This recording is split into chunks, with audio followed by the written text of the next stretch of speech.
Hey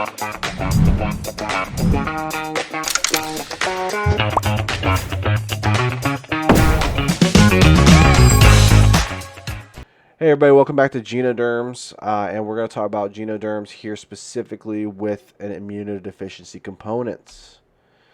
Here is your overview. Sorry if you are blue-green colorblind. It is Wiskott-Aldrich syndrome, chronic granulomatous disease, hyperimmunoglobulin E syndrome, or hyper-IgE syndrome, SCID, and hereditary angioedema. So WAS. WAS is an X-linked recessive a mutation of the WASP gene. You see this in about 1 in 250,000, and you can see this. You pretty much diagnose everything with DNA analysis. You're going to hear that from me in every lecture to a degree. In the past, you had to do some fancy stuff, but not so much anymore. And basically, a mutation in the WASP gene encodes the WASP protein, WASP, and that's an important protein for lymphocytes and megakaryocyte signaling transduction and actin filament assembly. So you impair your T cell activation, you impair natural killer function, and that leads to sequelae. So what do you see? In your skin, you see atopic dermatitis with increased involvement of the scalp, face, flexures, as well as secondary bacterial infections, eczema herpeticum, molluscum, and lichenification. In the blood, you'll notice more of a thrombocytopenia with petechia, purpura, epistaxis, bloody diarrhea, hematemesis, intracranial hemorrhage, and that's from the megakaryocytic component or involvement of the WASP gene protein. Infectious disease-wise, you'll notice, obviously we're talking about immunodeficiency, so there's going to be some component of immunodeficiency. You're going to notice recurrent encapsulated bacterial infections with otitis media, pneumonia, meningitis, and septicemia. And you're going to basically have increased chances of catching and, having more significant HSV, pneumocystis, and HPV infections as well. Your immunology here, you're going to show an increased IgA, IgD, IgE, decreased IgM. Your cell-mediated immunity is impaired, as well as your humoral response, because you need your IgM to initiate your humoral response. You have an increased IgE, so therefore you have an increased chance of mediating, or an increased chance of getting urticaria, food allergies, asthma, and potentially could be related to why you're getting some eczema as well, or at least that's how you can at least think about it to pair these findings together. Neoplasm-wise, you're going to notice that there's an increased chance of lymphoreticular malignancy, and non-Hodgkin's lymphoma being the most common. So your differential diagnosis in a Wiskott-Aldrich syndrome will be atopic derm, common things being common. Then when you notice there are recurrent infections, SCID will be in your mind, hyper-IgE and CGD will be in your mind as well. Pretty much you can get early labs, CBC, platelets, differential, and that will kind of clue you in, like, oh, something's kind of off. IgE levels could be your next thing to help clue you in, like if they're high, you're like, whoa, that's unique. Why are they high? And then, but ultimately, DNA analysis is going to take over as your final answer. Your treatment here is a bone marrow transplant, okay? Bone marrow transplant, and you want to do also a splenectomy and long-term antibiotic prophylaxis, okay? Appropriate antibiotics, IVIG, plasma platelet transfusion. You can also use, for the eczema component, topical corticosteroids and moisturizers. You might want to be on prophylactic Valtrex, some sort of HSV antiviral, because your risk of eczema herpeticum in these patients is much more significant. And then referral to your specialists that are needed, including hem-onc and infectious disease. If you're going to pass away from this as a patient, it's going to be most likely from an infection, then hemorrhage, then malignancy, in that order. A lot of this we already talked about. The eczema, microthrombocytopenia, repeated infections, increased IgA, IgE, IgD, but decreased IgM, and also decreased IgG. Do note that failure to thrive is often seen, especially with all these immunodeficiencies, and it's just something to get under wraps pretty early on. Moving on, we have chronic granulomatous disease. This is actually a great example of some of the lupus erythematous like annular plaques and papules on the infraorbital cheek. Some things that you actually can find pretty regularly in this disorder. So CGD is X-linked recessive. X-linked recessive is the most common inheritance. There is an autosomal recessive component as well. How do you diagnose? DNA analysis again, but there is some testable question, in the past where you can do a nitro blue tetrazolium reduction, and if you have the enzyme, it should convert, but if you don't have the enzyme, it doesn't convert. So we'll go into that in a little more detail. Your lifespan varies because your infection potential varies as well, but you have the chance of a normal lifespan. CGD involves a defect in the phagocytic nicotinamide dehydrogenase phosphate oxidase enzyme complex. You know what that word is, that bundle of words. It's NADPH, so don't let me confuse you any further. So it's NADPH oxidase enzyme complex, which is a antimicrobial complex. You reduce that function, therefore you have 5 subunits to it. Don't kill yourself memorizing them. I don't have them memorized. I even thought about taking it out. So here's your 5 subunits again. Your mutation in which part of the subunit determines if it's X-linked or if it's autosomal recessive. Like I said, it's pretty tough. I guess if you wanted to memorize one of them, you should probably memorize the CYBB gene because that is your X-linked gene. And then the others, do your best. But CYBB being the most important is X-linked.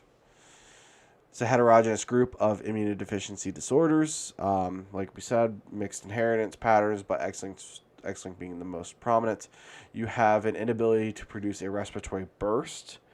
That respiratory burst is usually what helps kill these organisms, but when you don't have that, your body then decides to wall them off and create granulomas. So that's your next innate step.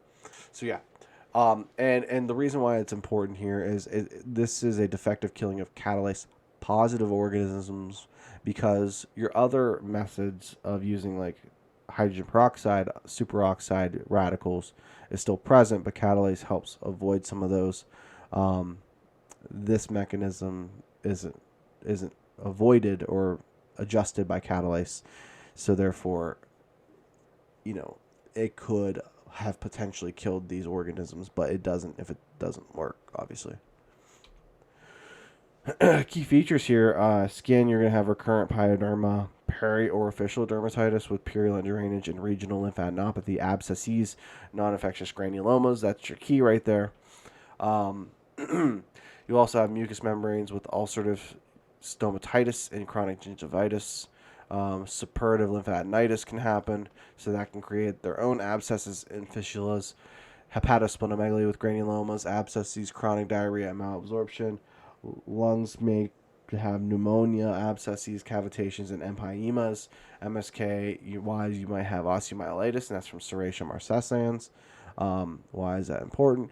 Because the organisms listed here, Staphylococcus aspergillosis or Aspergilla, Nocardia, Serratia, are all catalase positive organisms. Here's another one, Burkholderia and Candida. So just kind of keep those in mind. Notice that here's a good picture if you're a visual person for CJD. You have pyoderma, ulcerative stomatitis, suppurative lymphadenitis, pneumonia, pulmonary granulomas, hepatosplenomegaly. We didn't talk about perianal abscesses, but that's an unfortunate sequelae as well, and the short stature. And to talk a little bit more about the MBT reduction assay, basically, when the NBT is uptaken, typically you're able to change it to blue, and that's what this enzyme does in part, because it is an oxidaser, it's an oxidizer, and it will change the color blue. However, if you don't have this enzyme, you're unable to reduce the yellow dye to the blue dye, so you don't have the color change. So look at the photo. The left has the blue is good. That means everything's working. The right has no blue. The right is yellow. Yellow is bad. So that's kind of the key there. It's an outdated assay. You know, we're doing DNA genome analyses on everybody with like a cough. You know, like you could spit into a tube and send it through Amazon for $50 and find out if you have this disorder. I feel like I don't know if it's actually included in 23andMe, but like regardless, you DNA analysis is the future, but unfortunately, you might still get a test, an NBT test, and somebody might use that as part of a vignette to help you ascertain a CGD question. So keep that in mind. Other things you might be able to do in old-fashioned land. Actually, CBC, ESR, and immunoglobulin levels might help. Chest X-ray can help you find pulmonary granulomas or pneumonia component, as well as liver bone imaging for osteomyelitis or hepatomegaly. Bacterial cultures are necessary if there's a sepsis concern or infection concern. Immunoblood analysis of NADPH enzymes will help clue you into which ones are defective. And your referrals are going to go where the sequelae are. So keep that in mind. It's going to be hem-onc. It's going to be ID surgery, CT surge, derm, kind of. Not as much, but keep that in mind. A hematopoietic stem cell transplantation would be like your gold standard therapy. Some gene therapies have been tried, but unclear how effective those will be in the long run. And there's going to be a lupus-like syndrome that's associated with this. So, and that's what the early photos were talking about, and that's why I was so taken aback. I forgot we included those because that's a key thing for this. So, identify your carriers and evaluate for a lupus-like syndrome. Yeah, that's a fun fact. So, that's kind of the key thing. So, female carriers of X-linked CGD may have a higher risk of lupus. So you don't have the disease, you don't have CGD, congratulations, but you have a higher risk of lupus. And I'll be honest, I have not found a good explanation as to why, other than it exists.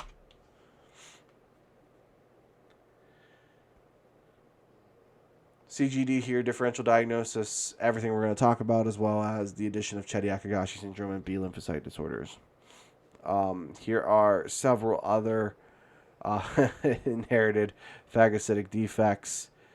Low yield, in my opinion, but they're there if you need them.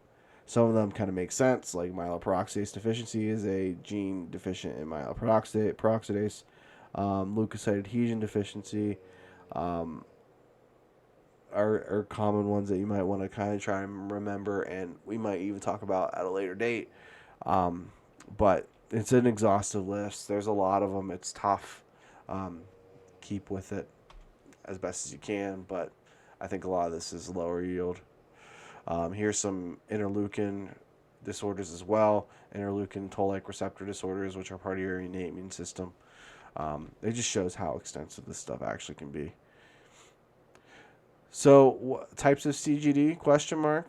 So like, if you think about it, leprosy or Hansen's disease, you have a chronic granulomatous disease, and that's caused by Mycobacterium leprae, and that affects their primary skins and peripheral nerves.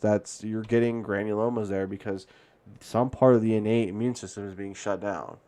Ultimately, CGD, you can't kill intracellular organisms through oxidation, typically, especially your catalase positive ones. Mostly X-linked. Your recurrent pneumonitis or pneumonias are present, hepatosplenomegaly, lymphadenopathy as well, and patients develop granulomas as a compensatory effort to confine organisms. Moving on, we got hyperimmunoglobulin E syndrome, HES, or hyper IgE, Job syndrome. Lots of ways that you can, say this disorder. It is autosomal dominant. One way you can remember this is Job is from a character in the Bible. I do not know what religion you may or may not be, but Christianity is kind of a big deal in America, so there's a good bit of us that are Christian. And Job, being a character in the Bible, he was a dominant figure. because he was a biblical figure. So that's how I remember a dominant. This is a non-autosomal dominant disorder. Stretch. All these are stretches, but hopefully, if it helps you, great. If not, then I tried. This is a STAT3 mutation. Incidence here is rare, and the presentation age is usually in the first year of life. You have an impaired regulation of IgE function. That's why it's called hyper IgE. You have deficient neutrophil chemotaxis defects in the JAK-STAT pathway, and that defect leads to impaired Th17 cells, impaired neutrophil recruitment, and basically inadequately producing interferon gamma. You have excoriated papules, pustules, furuncules, cellulitis, and abscesses, and they're often cold abscesses in most folds of the body. Perinacial infections. Staph aureus is your most common infectious organism. That's why you're getting all these more like cutaneous commensal organismal findings in the skin. But you can also see this with Candida and strep. You have an eczematous derm with increased inflectures and post-auricular hairline type area as well. But you have an eczematous dermatitis, coarse facial features, broad nasal bridge, and a prominent nose. Sinopulmonary-wise, you can see recurrent bronchitis, lung abscesses, pneumonia, secondary Staph aureus, and Haemophilus influenza. You can also see pneumatoceles with bacterial, fungal superinfections, empyemas, recurrent otitis media, and sinusitis. Osteopenia is common in this condition, as well as scoliosis and hyperextendable joints. And you have retained primary teeth in this disorder. So that's going to be your clues here. When someone brings up a Job patient, and they give you eczema or eczematous derm, well, you're going to be like, is it wasp? Is it, any other, does this kid just have eczema and bad luck with the infections? What's the deal? Well, you're going to get things like common fractures, scoliosis, retained primary teeth, and that's going to kind of clue you in. Or these, staph etiology, skin disorder, skin findings, but even that's not specific to Job, right? A kid with eczema can have bad luck and get furuncles and intertriginous infections, etc. So your key is going to be looking for these findings, your musculoskeletal and dental findings. Your lab data outside of the DNA analysis, which is going to be gold standard here soon, if not now. Peripheral eosinophilia can help. That's going to be noted with IgE levels being increased. IgD is also increased if someone was mean and gave you that one, not the other. Bacterial cultures and abnormal leukocyte monocytic chemotaxis. Your treatment long-term is going to be just pretty much long-term anti-staph, antibiotics for prophylaxis. You're going to IND abscesses. You're going to maybe even replace interferon gamma and gamma globulin to help improve chemotaxis. Cimetidine hit or miss for immune modulation. Referral to thoracic surgeon for pneumatoceles. Poor prognosis, unfortunately, especially if you have infections of the lungs. But if you have good prophylaxis started at an early age before these things happen, then you have a better prognosis. Fated, you can say you're by fate to get this. So I don't know. These are stretches, guys. I'm trying, but anyhow, fated, facies, abscesses, teeth, IgE, and derm problems. And remember, if you're like, is this a kid with eczema and super infections, or is this a kid with Job?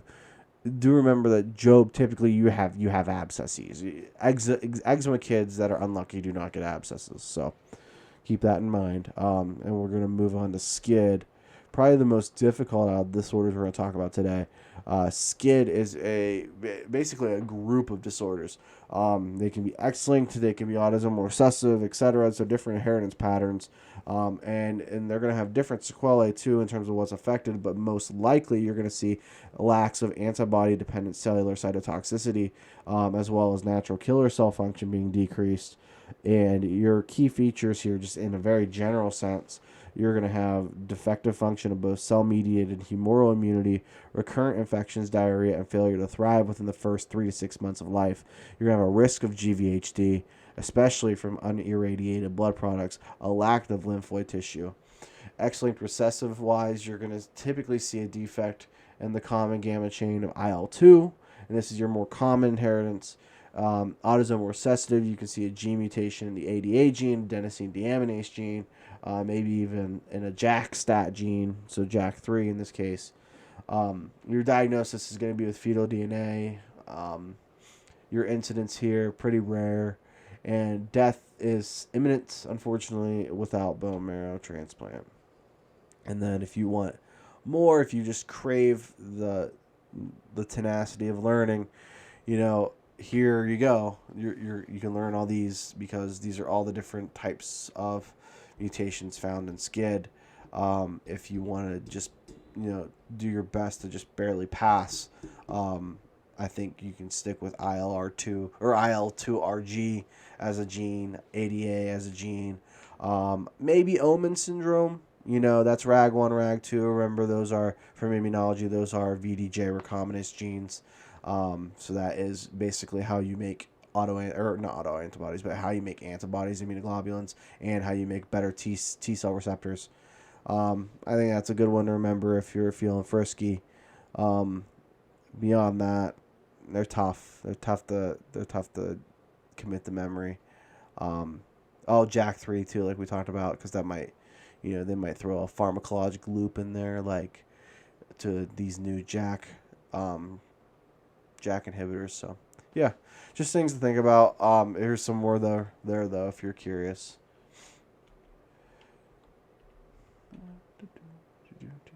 Leaky SCID.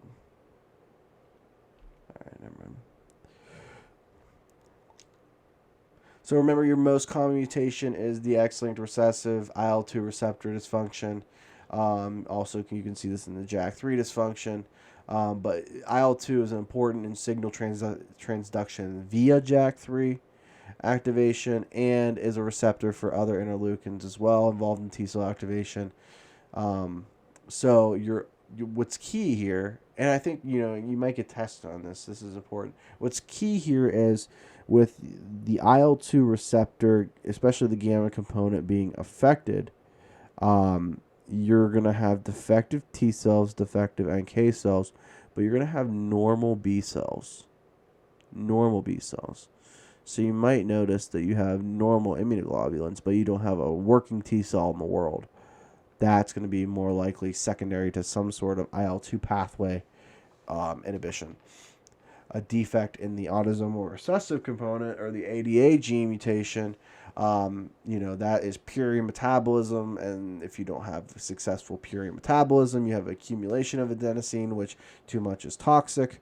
It's toxic to those baby lymphocytes, which are rapidly producing and always maturing. And also that leads to your immunodeficiency. But this one, the ADA inhibition, the ADA mutation will lead to a B cell immunodeficiency as well.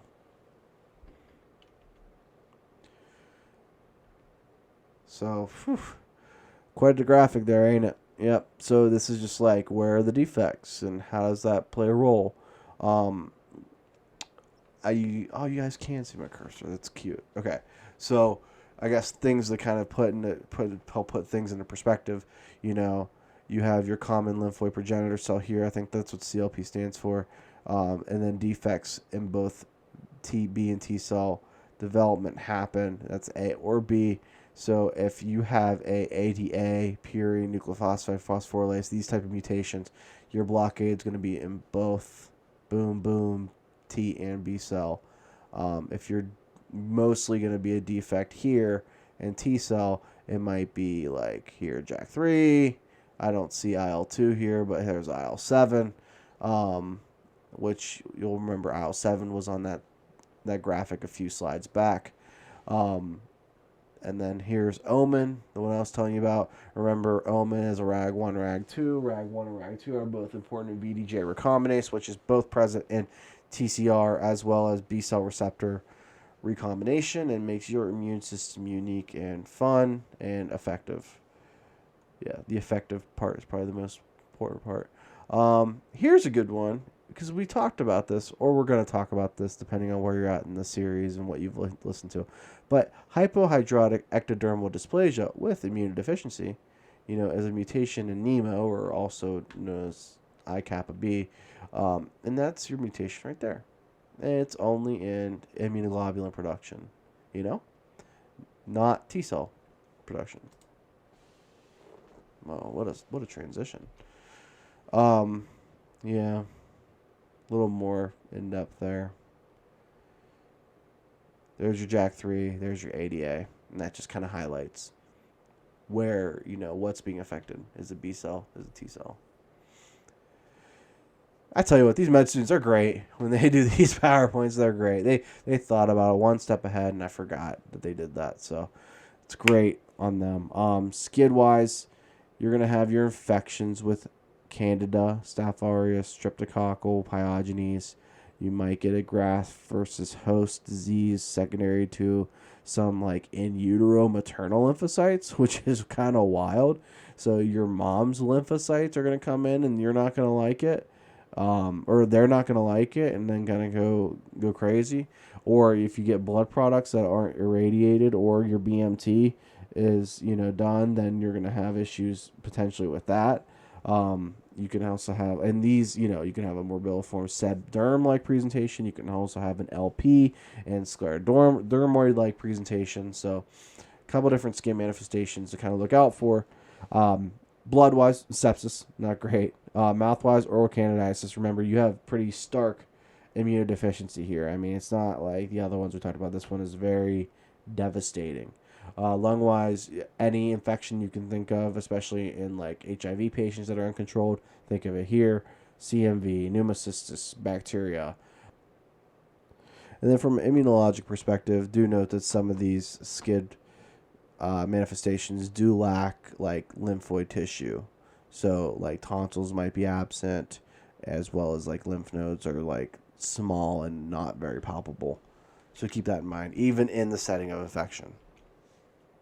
And there is our skid baby. Remember, he or she is a baby because they are not often making it past year 1 of life. Cutaneous candidiasis, bacterial pyoderma, sebderm, otitis media, oral candidiasis, pneumonia, sepsis, failure to thrive. All unfortunate findings here. Other cutaneous findings, you can see erythroderma. Erythroderma most likely is from the sebderm, which is a not incredibly common cause of erythroderma, but prominent. You can have eczematous derm, non-infectious cutaneous granulomas. That's with Omen syndrome. Because, again, you have no effective way of killing something, so you wall it off, especially in that syndrome. And then warts, too. Laboratory data, you can get a T cell. If you have T cell deficiency, if you're one of the skids that are B cell only, then good luck. But if you, in the ones we talked about, there is a T cell deficiency component. So you're going to have a low absolute lymphocyte count. DNA analysis will help you tremendously. Flow cytometry can help you identify which cell types are low, and that might give you a little bit of a clue. CXR, you might see an absent thymic shadow or cupping and flaring of the costochondral junctions, especially in ADA deficiency. And then you can have skin cultures, biopsy for GVHD, etc. HIV, you should always. So here's kind of a key thing too. If you see a kid and you're like, this kid's got skid, they more like, being a gambling person, they more likely have HIV. But the one of the most common ways of getting HIV now is maternal fetal transmission. So don't forget that, if that comes up and you need to do the next best step test. And then management of skid, your first line needs to be as soon as possible some sort of stem cell transplantation to give them a modicum chance of survival. And you don't necessarily need to do the myeloablative therapy, but your best chance of getting an identical matching HSCT is key. If that can't happen, then, or even before that happens, they need to go in protective isolation, bubble, with antibiotic therapy, and even maybe IVIG prophylaxis with pneumocystis pneumonia in mind. All blood products need to be irradiated, or you're going to give them something from the blood. You need to avoid live vaccines for that theoretical risk of reactivation.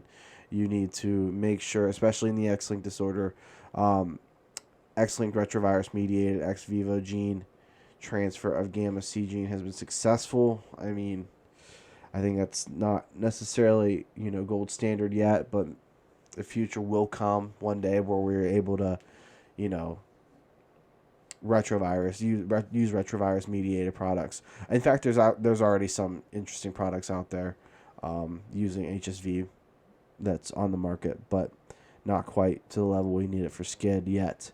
And then in ADA deficiency, you can do an ADA replacement, so you can actually replace the enzyme, as well as doing gene therapy as well.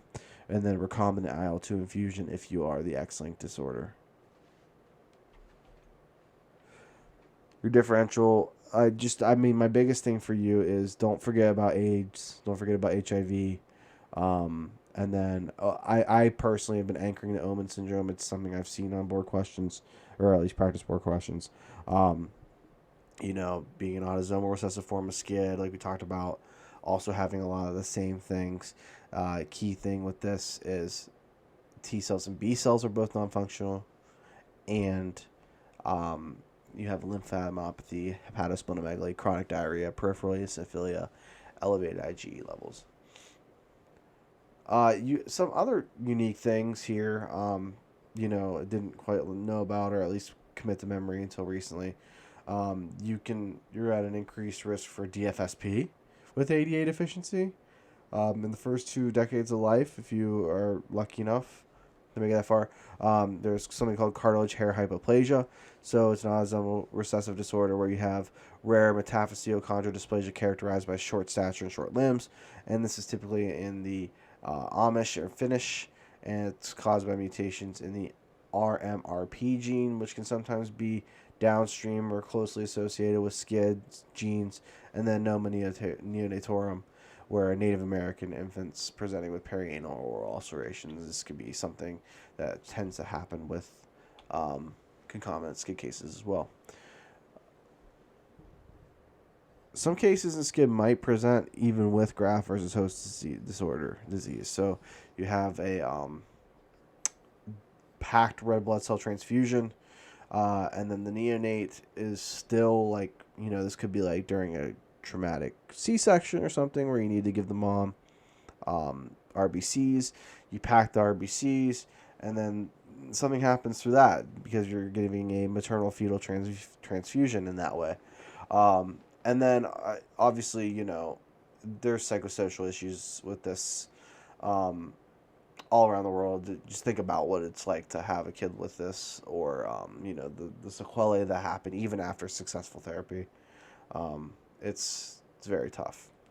All right, SCID pop quiz. Ready, set, go. A patient is found to have a deficiency in the enzyme ADA. They will most likely present with which of the following? Guess what? It's SCID. So just as a recap, ADA is found in lymphocytes and macrophages. These are highly replicated cells. So a mutation in this enzyme leads to their dysfunction. This then leads to SCID. SCID or ADA activity is also increased in patients with rheumatoid arthritis, sarcoidosis, and psoriasis, which is somewhat unrelated. But if you want to know more, we can talk about that. Just put it down in the comments below. And then basically you treat SCID with bone marrow transplants, administering irradiated red blood cells with the enzyme as a therapeutic as well. All right, next question. Which of the following is the most appropriate treatment of SCID caused by ADA deficiency? What do we think? Think about it. 3, 2, 1. That's right. We need a HLA identical stem cell transplantation, HSCT. Okay. Other ones, not quite as effective. Gene therapy still coming down the pipe a little bit. There's some temporary measures. They're not mentioned here, but ultimately you're going to need the stem cell transplant.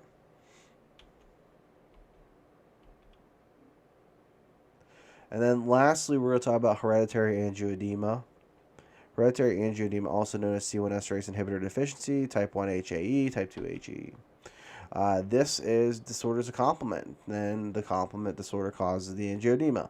They're autosomal dominant with incomplete penetrance. Both 1 and 2 involve the C1INH gene, and the incidence 150,000. You usually see this in early childhood. Type 1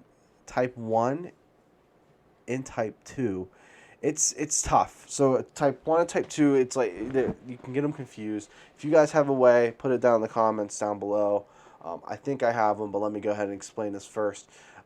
Type 1 C1 esterase inhibitor levels is less than 35% of normal, and this is usually secondary to heterologous mutations in the C1 INH gene. Type 2, the levels are normal or elevated but dysfunctional. So this is a mutation in the active site of C1 INH gene. So the way I kind of remember this is 2, like the number 2 is higher than 1. So since the number 2 is higher, the levels of C1 esterase inhibitor are higher or normal or higher, but they suck because it's a deficiency. It's a mutation. Type 1 being lower than 2 is where the C1 esterase inhibitor is lower. It's my easy way of trying to remember those. So these lead to uncontrolled complement pathway activation because you have a mutation in the inhibitor, and this is often induced by physical or emotional trauma, and the mechanism of edema formation is kind of unknown. We do know this component at least, you have the precalcrin HMWK complex, and the C1 esterase inhibitor blocks that from activating, basically. And we know Hageman factor, I believe, factor 12, helps activate this as well, and C1 esterase blocks that. Now, if you for whatever reason have activated precalcrin HMWK complex, that's activated and it wants to go towards bradykinin, C1 esterase inhibitors can block that transition as well. Because bradykinin causes vasodilation, increased permeability of vessels, and increased pain. So skin-wise, what are you going to see? You're going to see angioedema. It's in the name, hereditary angioedema. That makes it easy on us to learn it. So that's, angioedema, not necessarily urticaria, pruritus, or pitting, but the angioedema. You might get a transient reticulated macular erythema. You might notice progressive presentation lasting a few hours to 2 or 3 days. Ear, nose, throat, you'll see obviously the laryngeal edema, which causes the airway obstruction that is incompatible with living a long life. And then gastrointestinal-wise, you might also notice mucosal edema secondary to abdominal pain, vomiting, and dysphagia. And that kind of makes sense, right? I mean, if you think of anaphylaxis, right, you have some of these components with anaphylaxis as well, laryngeal edema and abdominal pain. So that's just kind of a good way to at least somewhat try to remember these, or at least associate these. Your differential here, you can have an acquired C1 esterase deficiency secondary to monoclonal B-cell disease, so lymphoma. Cryoglobulonemias can present similarly, but other things clue you in on those. Lab data-wise, you can get a C1 esterase inhibitor function level with quantitative serum assay. You can get C2, C4 levels, and they're going to be decreased. You can get CH50, C3, and C1 levels, and those will most likely be normal, and that's kind of your key. So C2, C4 being decreased, your C1 esterase being, either non-functional or low in number. And then your other more normal complements, CH50, C3, your total complements, CH50, C3, and C1 are all normal. How do we fix this? Do we fix this? How does that work? So we can manage this moderately with danazol or stanazol, and that stimulates the production of functional C1 esterase inhibitor if it's there. Fresh frozen plasma can help. Antihistamines, epinephrine, corticosteroids for these acute flares, obviously. There are, you can use aminocaproic acid or tranexamic acid. Just having a medical alert bracelet helps alert physicians and prevent unnecessary dental or abdominal surgery. These dental or abdominal surgeries can exacerbate or create that bradykinin increased response that you can't otherwise control. You want to prophylactically use FFP, EACA, or C1 esterase inhibitor concentrate if you do need a procedure. evaluate family members, and the prognosis. 10 to 30% of these people die of airway compromise. That's how serious it is. That's why you need these bracelets and these protocols in place. Your ABC warning signs of HAE. It goes a little bit beyond ABC, but keep keep that in mind. Go through the alphabet: angioedema, bradykinin, C1 inhibitor, distress factors. Surgery falls into that. Epinephrine unresponsive. So that's kind of key. I know we talked about epinephrine, corticosteroids, and stuff like that here, but it might not work, guys. It might not work. So it's going to be replacing the C1. It's going to be using tranexamic acid, aminocaproic acid, things like that. Chronic danazol or stanazol use, etc. Family history and glottis gastrointestinal edema. So here's a memory tool. We like some of these if they work for you. If not, then keep doing what you do. X-linked recessive disorders. Hard to memorize, especially from the derm perspective. So here's some derm ones for you. The ones we covered today that are X-linked or could be X-linked include CGD, SCID, and Wiskott-Aldrich syndrome. Here are the references that we used. Here are the awesome medical students that helped put this together. Without them, it can't be done. So please give them a thank you down in the comments down below. And with that, that's another one in the books. Let us know if you have any other comments, concerns. If we missed something, put it down. That's how we learn. And I'll see you in the next one.